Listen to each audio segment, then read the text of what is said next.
vlog, Kim and Josh. Pero for today, Josh muna kasi ang content natin is what's in my hospital bag. So, kailangan na natin mag-ready ng laman ng ating hospital bag kasi si mommy at si baby isa 36 weeks na. Di ba, hinihingal na ako agad. Anytime soon, lalabas na si baby and ayaw naman natin na mga ngarag si daddy. So, kailangan natin i-prepare yung mga kailangan gamitin para kuha na lang siya ng kuha sa hospital bag natin. Itong mga ilalagay ko sa hospital bag ay compilation lang din ng mga napanood ko sa mga content creators, dun sa mga YouTube vloggers na pinapanood ko. Kasi nga, first time mom din naman tayo. So, hindi ko pa rin talaga actually alam kung anong exactly na gagamitin. Kailangan meron tayong guide. Bakit ko nga ba ito ginagawa? Para kapag may next baby ako, hindi ko na kailangang magtingin na naman or maglista na naman ng mga kailangan kong bitbitin. Babalikan ko lang tong video na to. Tapos, syempre, para makatulong din ako sa mga first-time moms na makakapanood ng video na to. Lahat pala ng links ay ililink ko dito sa video na to para kung gusto nyong bilhin yung mga items na ipapakita ko sa inyo, ay mabibili nyo siya agad-agad. Let's start off with kung saan natin ilalagay yung mga gamit ni mommy at ni baby. So, ito siya. Ayan. So, dito natin ilalagay lahat ng things ni mommy at ni baby. Ito ay malaking size ng luggage. Kasi mas gusto ko yung hihilahin mo na lang. Kasi, syempre, dalawa lang naman kami sa hospital. And hindi ko din sure kung makakapagbuhat ako. Actually, hindi ko pa alam kung normal or CS ako. Yun. Mas maganda na isang bitbita na lang. Isang bitbita na lang ng lahat ng gamit. Actually, samahan niyo ako na mag-impake.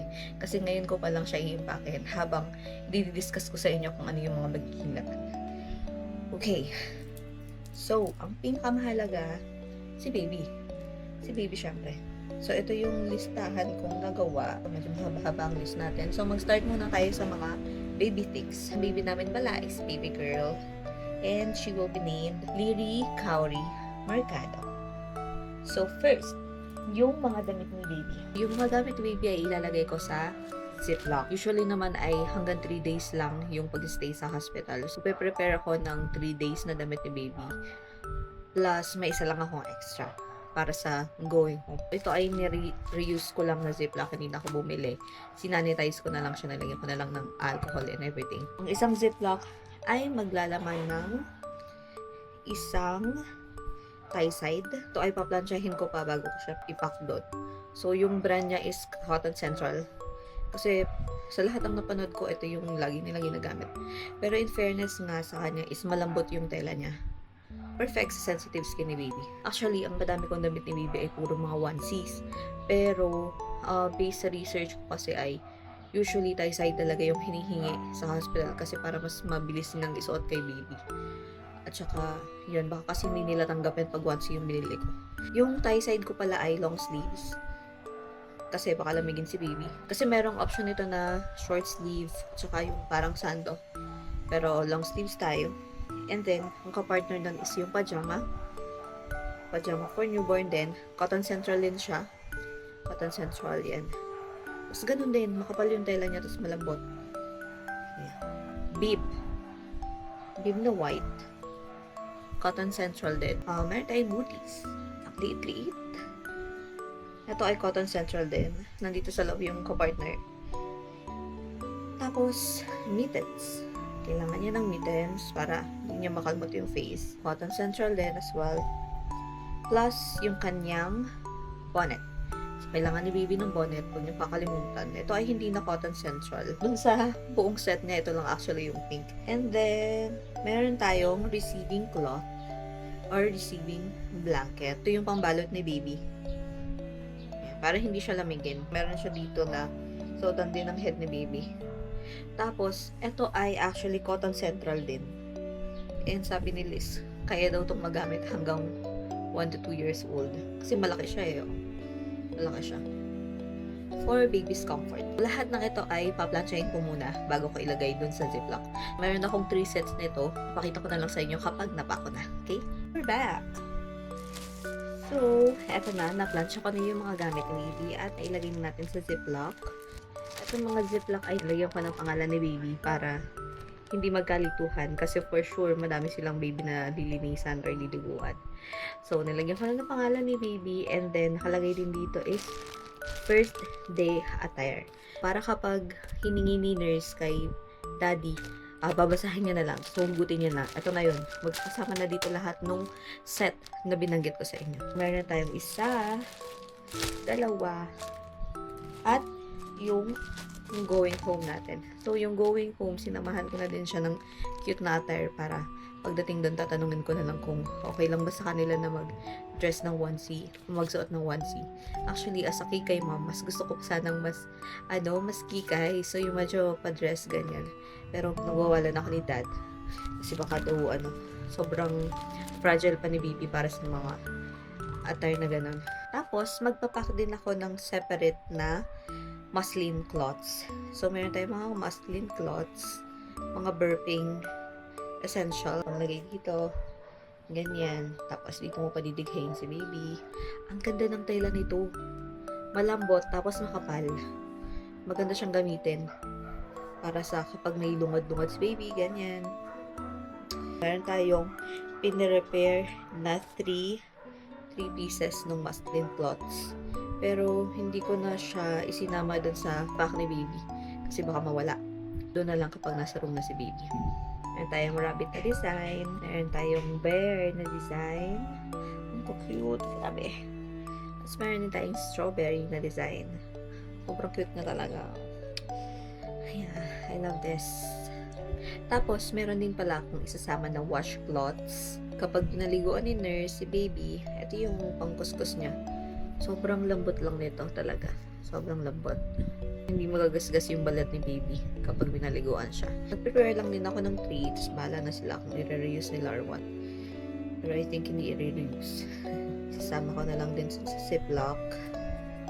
And so pink. Plus, meron din tayong bit-bit na towel ni baby. So pag niliguan siya, ito yung iaabot ni daddy kay nurse. Yung towel na sobrang cute. In color pink. Tapos ito ay sobrang lambot din ng tela niya, guys. Share ko na lang yung link down below. Isang towel lang yung dinala natin. Kasi for sure, i-reuse naman nila to. Next, meron din ako ditong mga, actually, hindi ko sure kung receiving cloth to, pero based dun sa binilhan ko kasi receiving cloth. Pero nag-alangan kasi ako kasi wala siyang, yung parang hood, hindi siya hooded. Binitbit ko siya kasi pwede siyang pang-cover dun sa magiging parang base na ni baby dun sa hospital. Para may cover siya dun. Aside from meron siyang receiving cloth. Manipis lang to. Ang lambot din ng tela nito.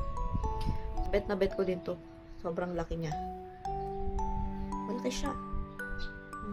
Yan, ganyan pa. So, hindi ko na masyadong bubuksan. Pero malaki siya. And super girly na mga designs. Nagdala din ako ng 3 for everyday. Everyday na ito-change yung cover niya or yung sheet niya. And then, nagdala din ako nitong tela na to. Ang purpose nito ay para maging leak-proof or waterproof yung nagiging beddings ni baby para for sure ay hindi magkakaroon ng stain. Pwede ko din itong gamitin para pangsapin-sapit para in case na mag-leak yung napkin or maternity pampers ay wala kami babayaran na stain. Ang surface niya ay malambot at saka masarap sa balat. Hindi siya maaligasgas. Kasi meron tayong mga nabibili na parang medyo plasticky or rubbery. Cotton siya. Tapos pagdating dito ay ito na yung rough side. So, para siguro hindi siya mag-slip dun sa pagpapatungan mo. Tapos, ito yung part na waterproof. Tinry ko din to last time. Binasa ko tong surface na to. Tapos, tinignan ko kung tatagos dito sa other side. Pero, hindi naman. So, effective siya. So, maganda din siya. Meron silang ibang sizes dun sa store nila. I-check out nyo na lang. So, ilalagay ko na lang din yung link. So, maganda siya for mommy and for baby. Para hindi tumagos dun sa mga beddings or sa mga higaan. Kung mauwiwi man or yan yung blood stain nga, wait lang, i-mark lang natin dun sa notes yung kung ano na yung mga inilagay ko kasi baka malimutan ko. Nidala ko ng cotton pads. Hindi na cotton balls kasi parang may mga fiber kasi yun. I opted to choose itong mga cotton pads ng Cotton Care. Regular pa lang kasi newborn pa lang naman siya. So, mag-shift ako to jumbo size kapag medyo malaki-laki na si baby. And then, dala din namin yung body wash. Ang baby bath niya is Johnson's. Ito ay na-free lang. So, ito try kong hihiyang si baby dito sa baby bath na to. Ito ay all-in-one na head to toe. Sama din natin yung Johnson's na baby oil. Kailangan siya para hindi atay lamigin si baby. Nung nakikita ko nagdadala sila ng Johnson's baby oil. May kulang pa dito eh. Pero bibili pa kami sa supermarket. Alcohol para dun sa pagdadry up nung kanyang usod. So, isama ko siya dito. Ito na lang yung kulang ko dito sa bag na to. May bit-bit din ako na Muscare Baby na cotton buds. Though, hindi ko sure kung nagli-leans na silagan ng tenga ng baby doon. So, magdadala na lang din ako para sure since malaki naman nga yung maleta namin. Mas okay na dala ko na lahat kesa naman magpapabili-bili pa or magpapabalik-balik pa. Yung earbuds ni baby na newborn ay ang ganda nito. Ito yung usual na design. Tapos meron ditong parang scoop. I don't know pa kung paano siya gamitin. I-research ko na lang siguro mamaya. Meron tayong suklay. Ito ay Muscare din na suklay ni baby. Yung malambot na suklay. Very cute. Yan. Sinama ko na lang din siya para hindi natin sure kung malago na yung hair ni baby. Kailangan nating i-fix. Binitbit ko na lang din siya sa ating bag. Meron akong dalang caddy bag. Pero itong caddy bag na to ay ilalagay siya din natin sa maleta syempre. Gusto ko lang na yung mabilis siyang kunin. So, magkakasama na dito yung mga usual na gagamitin na ni baby kapag nasa amin na siya. Or kapag nasa room na namin siya mismo. First item is yung diapers. So, ito ay gifted sa akin ng sister-in-law ko. And maganda na maliit lang yung quantity na bilhin nyo muna kasi check muna natin kung mahihiyang yung baby. Tsaka tayo bibili ng mas madami niya na quantity. Kasi, syempre, hiyangan lang din yan. Baka bumili ako ng malaki, tapos di ko naman magamit sa long run. So, ito yung 30 pieces na Unilove Air Pro. For sure, ito din na ginagamit niya sa baby niya. Kaya ito yung binigay niya sa akin. Ito ay tape. Tape kasi syempre, di naman natin alam yung magiging size, actual size talaga ni baby paglabas. Ito ay pang newborn na 30 pieces lang. Kasama niya is yung Tiny Buds na Natural Baby Cleansing Splash. Kailangan natin to kapag nag-poop si baby or kapag kailangan natin siyang linisan ng body. So, hindi naman laging liliguan ang baby. Pag gusto natin siyang punas-punasan, tapos gusto natin na may amoy, na hindi lang water yung gagamitin. Ito, hindi mo na siya kailangang banlawan. Ang last is yung foam soft na Gentle Baby Wipes. Water wipes to. So, kailangan din natin to. Siyempre, hindi ka naman para doon magpainit pa ng tubig tapos magdaw-daw ng cotton. Kaya, nagdala na lang kami ng wipes para pagkagamit tapon. Gamit tapon. Pang baby talaga siya. Iuuna ko na din kasi nandito na rin lang sa caddy bag ko. Ito naman ay yung maternity na diapers. So, kahit kasi ikaw daw ay mag-natural or mag-normal delivery or mag-CS, normal na after ng birth is madaming blood na lalabas sa'yo. So, kailangan mo ng maternity pads or ng diapers. Tapos, isasama ko na lang din siya dito sa caddy bag para mabilis lang hugutin kapag kailangan. So, ang size ko na binili is medium to large. Ang laman nito ay 4 briefs per bag. Para sa mga gagamitin ni baby na bottles. So, meron din akong binitbit na cleanser. Ito ay Unilove na bottle cleanser. Gifted lang din to ng sister ko. Hindi na ako nag-transfer dun sa isang maliit na lagayan. Malaki din naman yung luggage. Di bitbitin ko na to para yung transfer. Plus, meron din akong binili na Philips Avent. I'm manifesting na madaming travel na mangyayari. Kaya, bumili na din ako nitong travel set na Avent na feeding bottle cleaner. Napaka-helpful niya kasi nandyan na siya lahat. Yan, dito na yung mga brush cleaners, nipple cleaners, and everything. Ito yung panglinis ng mouth ng bottle. Yan, ito ay made of silicone. I guess ito na yung uso ngayon, hindi na yung matatalas na plastic na cleaner. Silicone na siya, oh. Para hindi din magasgas yung bottles. Yan, oh, diba? Maliit lang siya. So, ito yung kamay ko. Super handy. Ang next natin na bibitbitin ay ito. Itong Spectra Dual Compact. Ito ay electric breast pump. Shoutout nga po pala kay Doc Max. Siya po ang nagbigay sa akin ito. Ito ay pamana po niya sa akin. Hindi ko naman syempre dadalhin tong isang buong to. I-impake ko na to ng mas maliit. So, bakit ako magdadala ng electric pump? Kasi ako po ay inverted nipple and hindi ko sure kung makakapagpalat siya ko kay baby. Kaya, kailangan ko tong bitbitin para may mainam si baby. Maganda tong electric pump na to kasi nung binasa ko, hindi lang siya pump, meron din siyang massage para sa stimulation. Tapos, syempre, isa-sanitize din natin yung mga peripherals nito. Tapos, aside from doon, magdadala din ako ng mga bottles. So, siguro mga 4 na lang na bottles kasi meron naman akong panglinis ng bote. So, ang dala natin ay pang newborn na Hegen, mga 2 ounces. Meron din akong pigeon dito na 2 din. Ipapasterilize ko muna to kay daddy bago namin siya i-impake. Palinis muna natin siya ng maayos. Girl Scout kasi ako, kaya ang dami kong dala. Up next naman is yung mga mommy items. Ang first and most important, yung mga documents. Kasama na dito yung mga marriage certificate, PSA, copy ng birth certificate ko, tsaka yung mga SSS ko, PhilHealth ko, ganyan. Isama ko na dito yung mga cards para kailangan ng hospital na i-process is kukunin na lang dito ni Hubs. Isasama ko din dito syempre ang handy-dandy ball pen. Kung si baby ay merong kit or merong ziplock, si mommy of course ay meron ding sariling ziplock. So, sa isang ziplock natin, ang dala ko ay itong dress na ito. Yung di botones lang yung harap.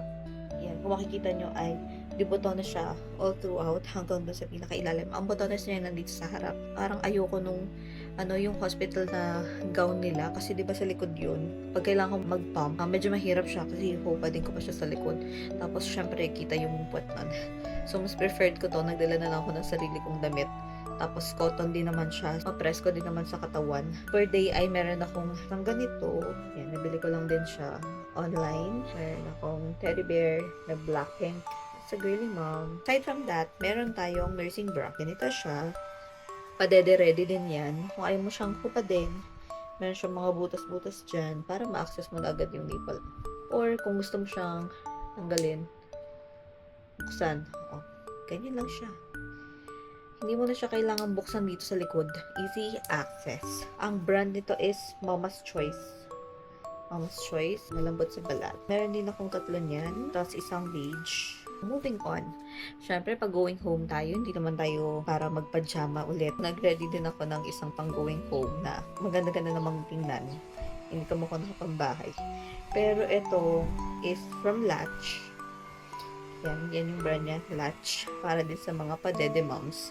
Kasi kung mapapansin nyo, yung ganyan. Maganda siyang dress, hindi lang siya planchado pa. Detalye lang siya dito sa balikat. Tapos, may easy access din siya. May easy pass. Kapag gusto mo magpadede. Yan, zipper mo lang. And voila, expose na siya. Kikay-kikay din. In lavender. Meron din pala akong dala na socks para hindi tayo lamigyan sa hospital. Tapos, actually, meron din akong nabili na ganito. Hindi ko alam kung magagamit ko siya since meron na nga ako na electric pump. Pero mali mo, baka pilitin kasi ako ng nurse na magpa-latch. Nipple shield. Ginagamit daw to ng mga may inverted nipple. Tapos may dala din ako na binder. Pag nag-CS ka yata, kailangan mo ng binder. Pero ang alam ko, kahit normal delivery ka, kailangan mo mag-binder as support dun sa mga internal organs mo para mag-back sila in place. Meron din akong bit-bit na compression socks. So, post-op ay kailangan din daw ng compression socks. Ito ay para sa blood flow ng iyong feet. Magdadala din tayo ng bidet para kapag walang bidet sa hospital. At saka para mas mabilis tayong maglinis ng down there. So, lalagyan mo lang siya manually ng tubig dito sa loob. Tapos, squish mo lang sa labas na yung tubig. Next up is yung ating toiletries. Nandito na yung bathing and oral essentials natin. So, combine na kami ni Daddy dito, of course. Tuwing may vacation kami, ito yung ginagamit ko. Pwede mo siyang ihang na ganito. Ang sinama ko, syempre, shampoo, Tapos conditioner. Actually, wala pa pala siya dito kasi ang bibilhin ko is yung mga sachet lang para after gamitin is dispose na lang ng dispose. Instead of sabon, nagdala na lang ako ng body wash para medyo hygienic. Syempre, yung mga kailangan ko, mga lotion, mga cologne, fly, yung ating toothpaste. Bale, ang kulang ko dito pala is yung feminine wash. So, nasa CR, idadagdag ko na lang siya dito. Yung dalawang toothbrush kay mami and kay daddy. Nandito siya sa gilid. Super nice. Tapos, etong kabilang side, pinaglalagyan ko lang yan ng mga plastic in case na may mga basang damit na may uuwi. So, pwede din ako. Meron akong plastic dito sa gilid. Bit-bit din tayo na facial mask. Kailangan natin syempre sa hospital na lagi tayong may mask. Tapos, bibili din ako nung alcohol na spray. So, panglagay lang sa gilid para kapag kunyari may mga bisita, mag-alcohol muna kayo bago huwawa kay baby. Or kapag may mga kailangan na surfaces, meron tayong naka-ready na alcohol. And then, meron din tayong dalang sariling kumot. Itong kumot na to, favorite na favorite ko to kasi ang sarap nito sa balat, makapal, malambot. So, kapag nasa aircon ka, perfecto. Kasi diba yung kumot sa hospital is manipis. So, syempre, mga anak na nga, kailangan comfortable. So, may dala ako ng sarili kong kumot. Kaya din talaga malaki yung dala namin maleta. Para mabitbit namin to lahat-lahat. Meron din na lang sleepers. Kasi, ang provided lang din doon ay yung parang sa hotel na sleepers. Yung ramdam na yung sahig. Nagdadala din ako actually ng tumbler at saka ng mga snacks para kapag nagugutom yung tagabantay or nagugutom ako, mabilis lang kami. Hindi na kailangan lumabas-labas pa. Mahilig tayong mag-capture ng mga moments. So, dala ko tong camera na gamit ko. Dala ko tong phone. And of course, kailangan meron din tayong yung mga peripherals or yung mga kailangan natin like mga chargers, yung mga camera accessories, yung hard disk ko at saka mga power bank ay ilalagay ko dito. Isama ko dito. Inisip ko pa nga kung magdadala ako ng extension cord para kapag medyo malayo yung saksakan, wala kaming problema. Next, yung daddy's clothes, gimpakihin ko na lang siya. Ayun lang, I guess. Kompleto na yung aming hospital bag. Sa dami kong dala, sana wala nang magkulang. I'll be closing this vlog. Sana maging healthy ang aming baby and maging safe ang aming delivery. Pray for us, guys. And sa mga magiging mommies dyan, mag-prepare na din kayo ng hospital bags nyo kung kayo ay 36 weeks na and above para wala na maging hassle during delivery. Endorse ko lang to kay hubby, so malamang ang magiging next video na nito is yung delivery day ni Lyric Kaori. Yun lang. Bye-bye! See you on our next vlog!